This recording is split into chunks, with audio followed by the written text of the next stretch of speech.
उचित कहा था माता ने। अब ये दुष्ट पीछे हटकर अपनी मृत्यु की ओर बढ़ेंगे और वही हो रहा है।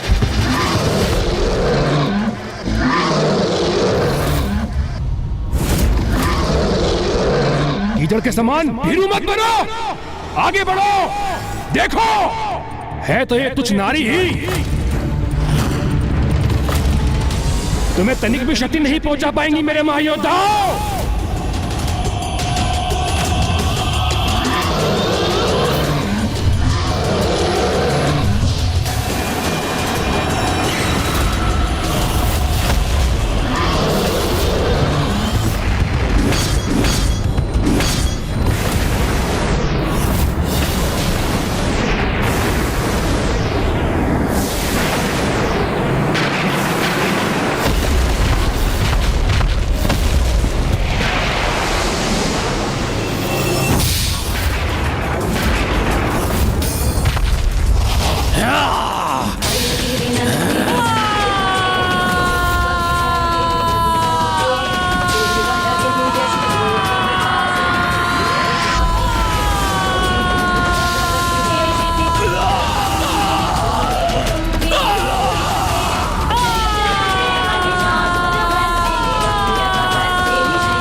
अपने वार से मुझे धूल दूषित करने का दुस्साहस किया तुमने, तो अब देखो कैसे अपने प्रहार से तुम्हें धूल में मिला दूंगा मैं।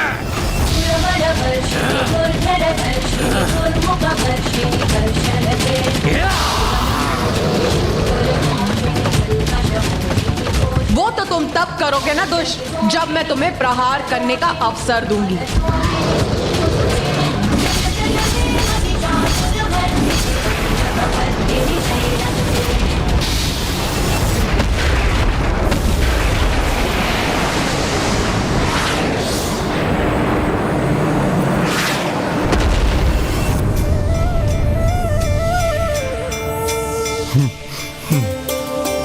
भैया, युद्ध में जिस अपार शक्ति का संचार हो रहा है, माँ की सुरक्षा कवच के कारण उसका प्रभाव वहीं तक सीमित हो रहा है।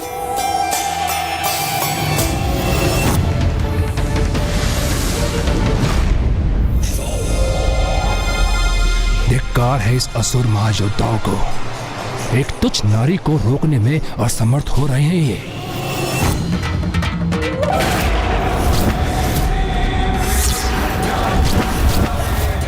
अपने विषैले द्रव्य से नष्ट कर दूंगा तुम्हें देवी। दुष्ट असुर, तुम्हें उस द्रव्य को प्रवाहित करने में ही असमर्थ कर दूंगी मैं। हाँ।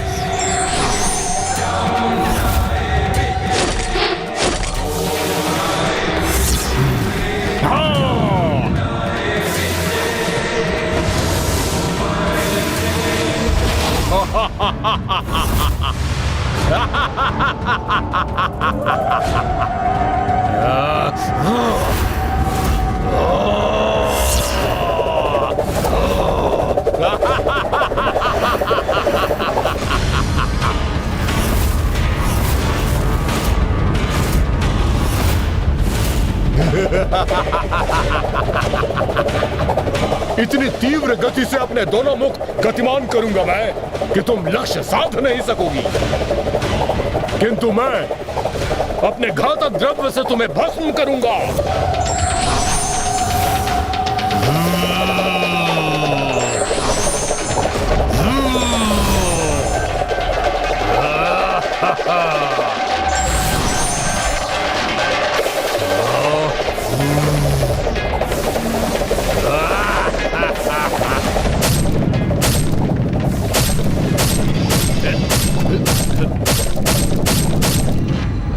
रुक जाओ गणेश, मुझे आगे बढ़ने से रोका था ना तुमने, और अब स्वयं मां के आदेश का उल्लंघन कर आगे बढ़ रहे हो।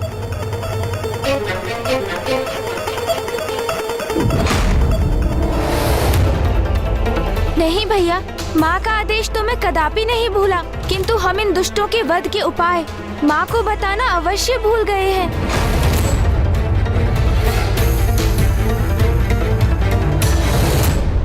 मेरे महायोद्धाओं, सेनापतियों, इन देवियों से निरंतर युद्ध करते रहो और थका दो इन्हें। और जब ये थक जाएं, तो अपने भयंकर आगमन से इनका संहार कर देना।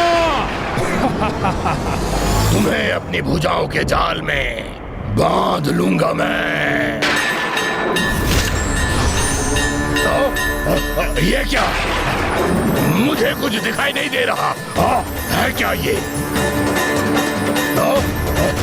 तुम्हारी भुजाओं को अपने त्रिशूल से बांध दूंगी मैं, अक्षम्य कर दूंगी मैं तुम्हें।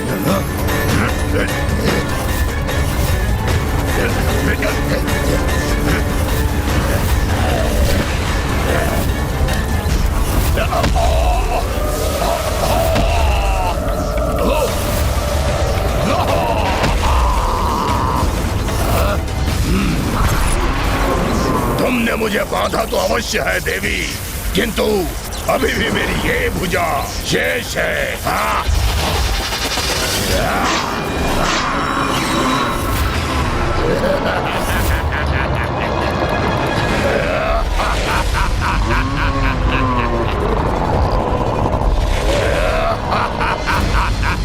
आश्चर्य, इसकी भुजा इसके तन से विलग होकर पुनः उत्पन्न हो गई। स्तब्ध रह गई ना तुम देवी? कुछ नहीं कर सकोगी मेरा, कुछ नहीं। कोई भी क्षति नहीं पहुंचा सकोगी मुझे। मुझे शीघ्र जाकर माँ को इनके वध का रहस्य बताना ही होगा, अन्यथा ये असुर ऐसे ही समय व्यर्थ करते रहेंगे और सूर्यास्त का समय हो जाएगा। किंतु प्रथम पूज्य गणेश जी, माता ने हम में से किसी को भी युद्ध भूमि में जाने और अस्त्र शस्त्र धारण करने से मना किया, तो फिर आप वहां कैसे जाएंगे? देवराज इंद्र का कथन तो सर्वथा उचित है। मुझे ही कोई युक्ति सोचनी होगी जिससे माँ के आदेश का उल्लंघन भी ना हो और उन तक पहुँच भी सकूं। देखो देवी, देखो, मैंने अपनी भुजाओं को स्वयं से विलग कर तुम्हारे बंधन से मुक्त करवा लिया है स्वयं को। आकाश की ओर बढ़ूंगा तो ये कैसे वार करेगी मुझ पर?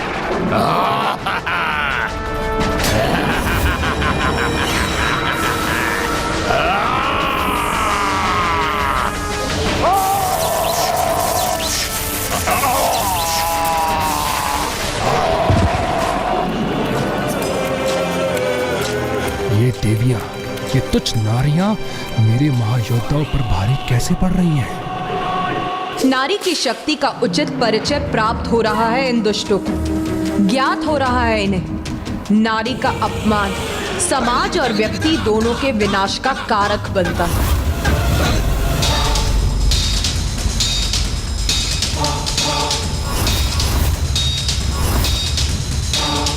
ऊपर नहीं जा सकता तो क्या हुआ?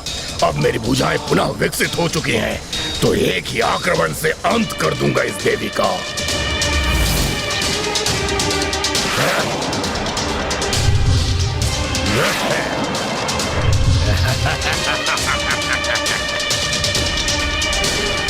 इस प्रकार तो आज ये युद्ध समाप्त ही नहीं होगा। मुझे कोई तो मार्ग निकालना ही होगा। मेरी देश सेना का कोई भी सदस्य युद्ध करने के लिए आगे नहीं बढ़ेगा और ना ही अस्त्र उठाएगा।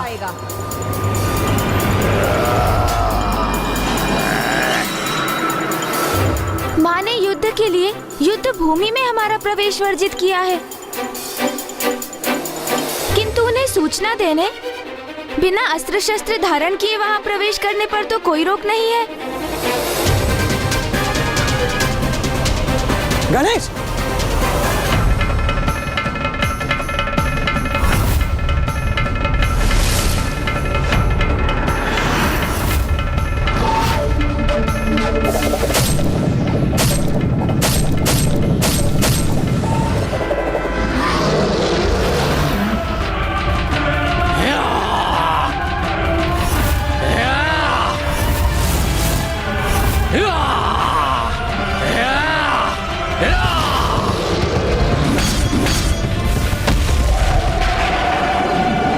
मुझे शीघ्र माताओं तक पहुंचना होगा।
इतनी प्रचंड ऊर्जा तो हम देवताओं को भी क्षति पहुंचा सकते हैं। इसलिए माता ने हमारे लिए सुरक्षा कवच का निर्माण किया था। तो अब गणेश इस ऊर्जा को कैसे सहेगा?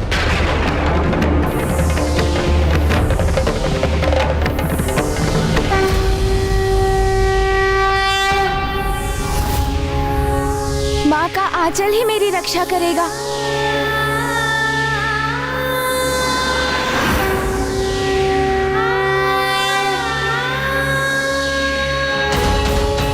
सत्य है, माँ का आंचल तो संसार का सबसे सुरक्षित स्थान।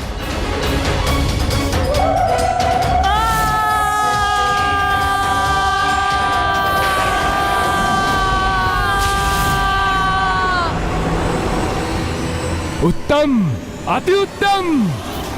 बहुत आनंद आ रहा है मुझे इस क्रीड़ा में। तुम कितने भी प्रयास कर लो देवी, किंतु मेरे असुर सेनापतियों का वध नहीं कर सकोगी। देख लो।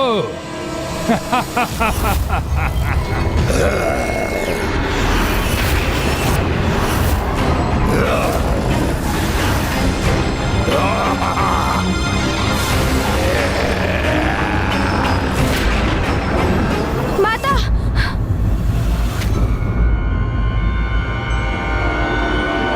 माता, इस अष्टभुज असुर विश्चल बुद्धि के 3 हृदय हैं और इसे वरदान प्राप्त है कि जब इसके तीनों हृदय एक साथ नष्ट होंगे तब इसका भी अंत हो जाएगा। माता,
ये उचित नहीं है।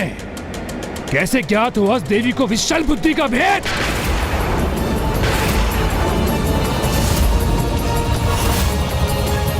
अवश्य इसके पीछे गजमुखी है। नाश लोचन, विनाश लोचन, शीघ्र जाओ, रोको उस गजमुख को।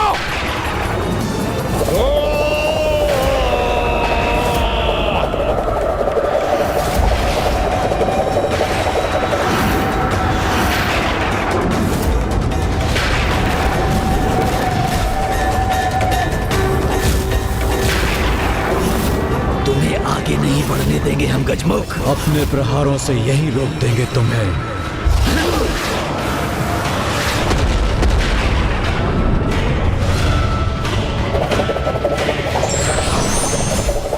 अपने घातक द्रव्य से तुम्हें भस्म करूंगा। मूर्ख असुर, स्मरण करो क्या कहा था देवी आदि शक्ति ने। आज तुम आगे नहीं बढ़ सकोगे।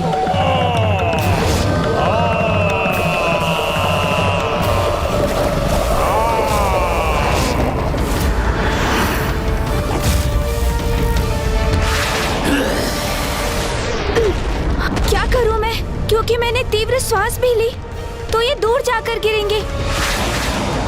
क्रोध भरी दृष्टि इन पर डाली तो उसमें भस्म हो जाएंगे। यदि तीव्र वेग से यहाँ से प्रस्थान किया तो उसके प्रभाव से ही मिट जाएंगे ये। किंतु ऐसा होते ही मैं भी इस युद्ध का सक्रिय भाग बनकर माँ के आदेश का उल्लंघन कर बैठूंगा, जो मैं कदापि नहीं कर सकता।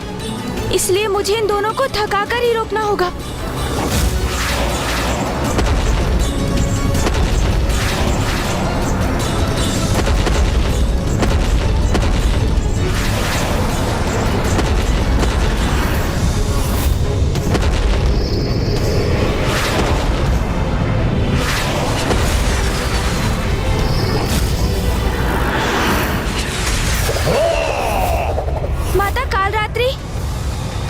इस दुष्ट असुर दुमुखासुर का अंत तो तभी संभव होगा जब एक अस्त्र इसके एक मुख से भीतर प्रवेश करेगा और इसके दूसरे मुख को चीरकर बाहर निकलेगा।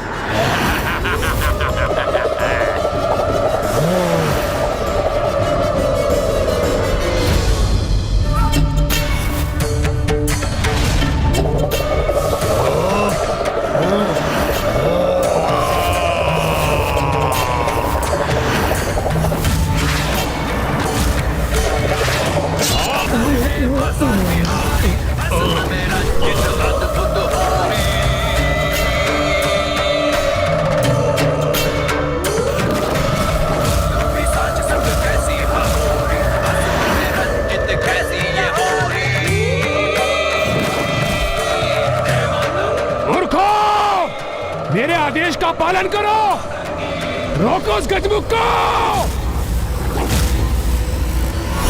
बस माता चंद्र घंटा तक सूचना पहुंचानी है मुझे और फिर मेरा कार्य संपन्न हो जाएगा। किंतु उसके लिए इन दोनों का ध्यान बटाने का कोई उपाय करना होगा मुझे।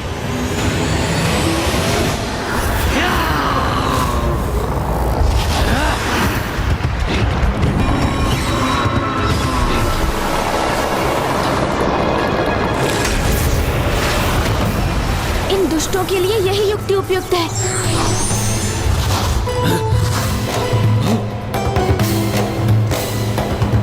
कहाँ अदृश्य हो गया वो गजमुख? शीघ्र उसे ढूंढकर हमें रोकना होगा, अन्यथा असुर सम्राट हम दोनों को नष्ट कर देंगे।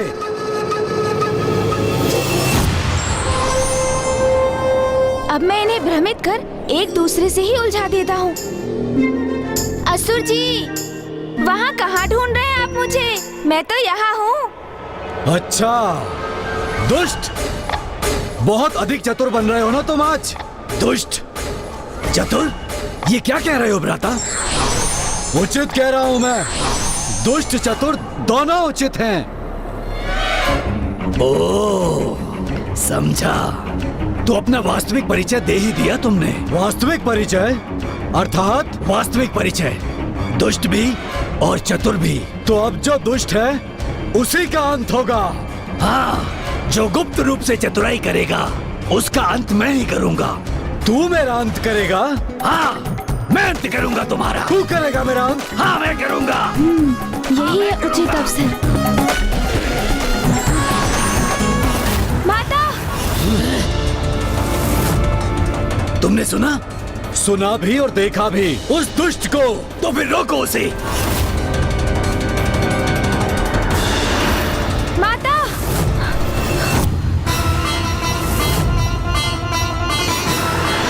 दुष्ट असुर, तुम्हारा अंत खींच लाया है तुम्हें यहाँ।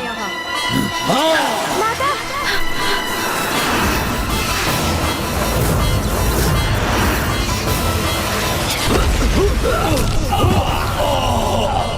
इन दोनों का भी अंत हो गया। माता, उस दुष्ट अभेदी का अंत तभी हो सकता है जब आप उसे कीचड़ में डुबाकर उस पर प्रहार करेंगी माता चंद्रघंटा। धन्यवाद पुत्र गणेश। अब इस शुभ कार्य में तनिक भी विलंब नहीं करूंगी मैं।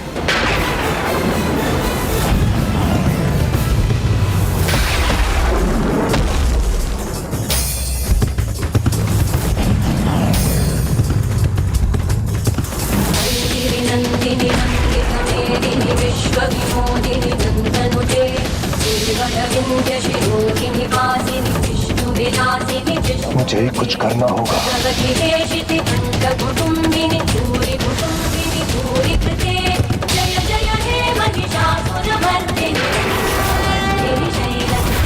तुम्हारा अंत भी होगा कि तो उसके पूर्व तुम अपने अंतिम सेनापति का अंत तो देख लो।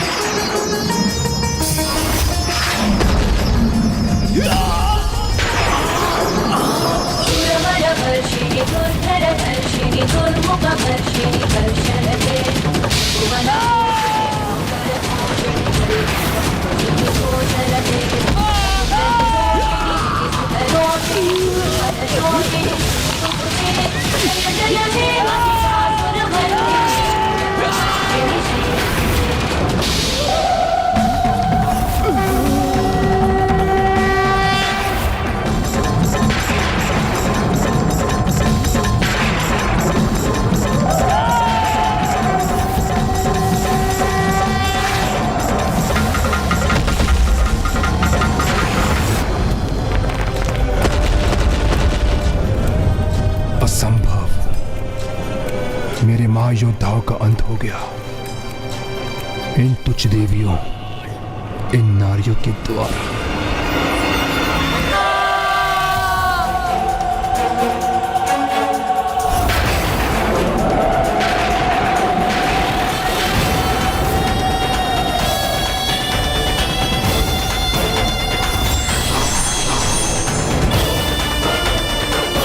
कहा था ना मैंने, ये तीनों पीछे हटकर अपने काल से भेंट करेंगे।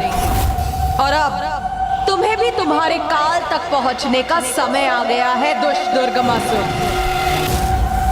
शत्रु को पराजित करने के लिए सर्वप्रथम उसका मनोबल भंग किया जाता है। मुझसे भूल हो गई। मुझे सर्वप्रथम इस देवी का मनोबल खंडित करना चाहिए था, किंतु वो तो मैं अब भी कर सकता हूँ। तुम तुच्छ नारियों की यही तो दुर्बलता है। एक दो तुच्छ सफलता प्राप्त करते ही उनका दम कर लेती है और स्वयं को अत्यंत योग्य समझने की भूल कर बैठती है। मूर्ख असुर, तुम्हारे समान अहंकार के मध्य में डूबने की असुरी प्रवृत्ति नहीं है नारी की। सदैव अपने विवेक को जागृत रख। किसी भी प्रकार की नकारात्मकता का परित्याग कर सकारात्मकता से निरंतर नित नवीन सफलताओं की रचना करती है नारी। भली भांति पहचानता हूँ मैं नारी और उसकी क्षमता को। वो तो उन्हीं कार्यों में दिखाई देती हैं जो उनके लिए निर्धारित किए गए हैं। इसलिए तुच्छ नारी योद्धा नहीं, मात्र गृहिणी के योग्य हो तुम। मेरे द्वारा तुम पर आंच उठाने से पूर्व जाओ देवी जाओ, श्रृंगार गृह में जाकर वो जैसे महान शक्तिशाली पुरुषों को रिझाने के लिए श्रृंगार का वही है तुम्हारा स्थान। जाओ ना देवी। रसोई घर में जाकर स्वादिष्ट पकवान बनाओ वो जैसे सामर्थ्य पुरुषों की। देवी वही है तुम्हारा स्थान।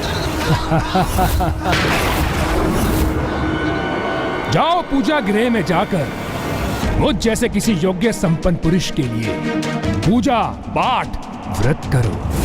वही है तुम्हारे समान तुच्छ अबलाओं का स्थान देवी। ये दुष्ट माता की जितनी निंदा करेगा उतना ही शीघ्र उसके पाप का घड़ा भी भरेगा। उसे प्रतीत हो रहा है कि वो माता तामसिक के दिशा निर्देश का पालन कर रहा है, किंतु कदाचित उसे ज्ञात नहीं कि वो पापी स्वयं ये सब करके अपनी ही मृत्यु को निमंत्रण दे रहा है। जो जन्म दात्री उसे तुच्छ मानते हो तुम मूर्ख, और उसे सीमा में बांधकर उसके लिए उचित अनुचित स्थान निर्धारित करना चाहते हो। मूर्ख अज्ञानी, भगवान के अवतार भी नारी की कोख से ही जन्म लेते हैं, और तुम जैसे दुष्ट अधर्मी सभी चराचर जीव सभी नारी की ही संतान। नारी यदि योद्धाओं को जन्म देकर उन्हें युद्ध के लिए भेज सकती, रसोई गृह में भोजन तैयार कर योद्धाओं को युद्ध के लिए योग्य बना सकती, मंदिर में अपने पुत्र, भ्राता, पति और पिता की विजय हेतु प्रार्थना कर सकती, तो वही नारी युद्ध भूमि में प्रस्तुत होकर उनकी रक्षा कर उन्हें विजय भी प्राप्त करा सकती। बस देवी बस बस, बंद करो अपना अलग प्रलाप। तुम्हारे विचार उसी तरह उलझे हैं जैसे तुम्हारे ये केश। मेरा कहा मानो तो अपने इन केशों को खोलकर बहुत जैसे किसी महायोद्धा को उनके सौंदर्य से आनंदित करो।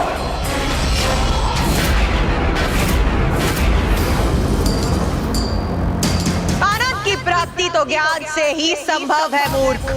बिखरे हुए केश ज्ञान के नहीं, उसके बिखराव और उलझाव के ही प्रतीक, और मेरे जूड़े में बंधे केश उस अनंत ज्ञान के भंडार की, जो स्पष्ट, स्थिर, सत्य और किसी भी प्रकार भ्रामक उलझाव से परे है। इसीलिए इसके दर्शन ज्ञान पाने की लालसा रखने वालों को ही होते हैं, नारी को भोग की वस्तु समझने वाले असुरों को नहीं। इसीलिए उसके दर्शन भी अत्यंत दुर्लभ, और जो अपनी योग्यता सिद्ध करते हैं वो मेरे जूड़े के दर्शन का परम सौभाग्य प्राप्त कर सीधे परमात्मा से जुड़ाव स्थापित करते हैं।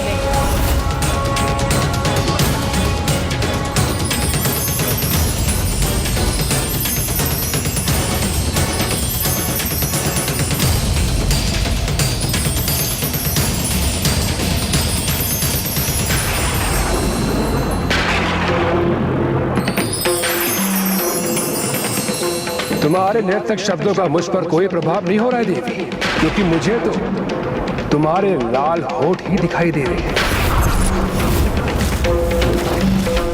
मानो तुम्हारे मुख में तांबुल हो।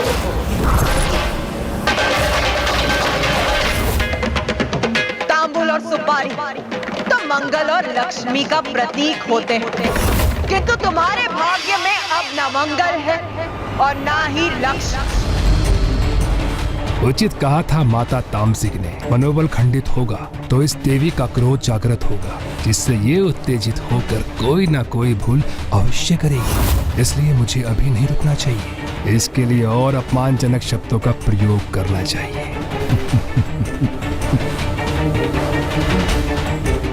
देवी देवी देवी, इस प्रकार उत्साह में आगे मत बढ़ो, कहीं तुम्हारी पतली कटी बल ना खा जाए।